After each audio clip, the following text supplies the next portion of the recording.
So what can we do to protect the Human Rights Act?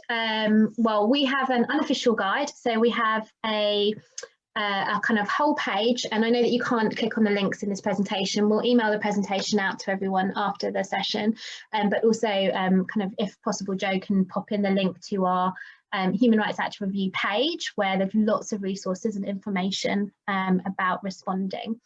And you'll find our unofficial guide there.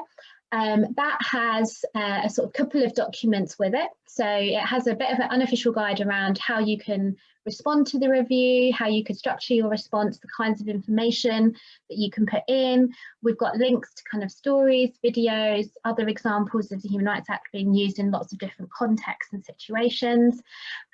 We also have a kind of a more in-depth sort of refresher guide to the Human Rights Act on there.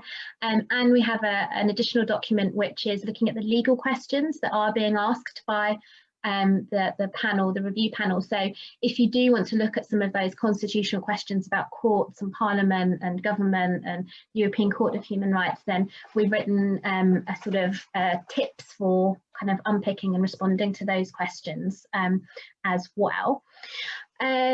You could think about the people that you support that have benefited directly from the Human Rights Act. Can you share stories around challenging practice or supporting good practice? And I think particularly from the perspective of frontline staff, that's so important. I mean, if I'd had £1 for every time I'd had a government official tell me that human rights are a burden or a bureaucracy for frontline staff, we would have no funding issues as a charity. So kind of your voices and your experiences are really important.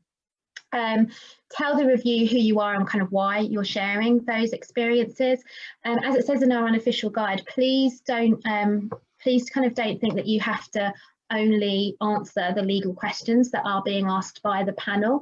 It's an open consultation process with the public. You can provide information about the operation of the Human Rights Act, which is supposed to be the point of the review.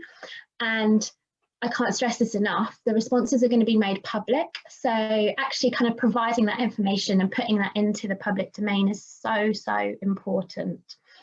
If you've got kind of any questions, sorry, I should say also kind of tell them what you want them to tell the government, like what you would want them to report back. If you've got any questions after this session, because I realise it's only 90 minutes and it's a bit of a whistle-stop kind of tour of the review, the Human Rights Act, kind of good practice, things we might say, gathering some information from ourselves. So if you've got other questions, this is the link to our Q&A forum that we've set up. So if you've got questions about the review, then you can kind of pop them in there and we'll answer them. I do have to kind of badge it with the warning that it isn't a forum for legal advice about individual cases, because that isn't something that we're able to do as a charity. But if you kind of have questions about your response, then please do kind of pop them in there and then we'll get back to you. And remember that the deadline is the 3rd of March, so it's really soon. And that's the email address for sending in your response.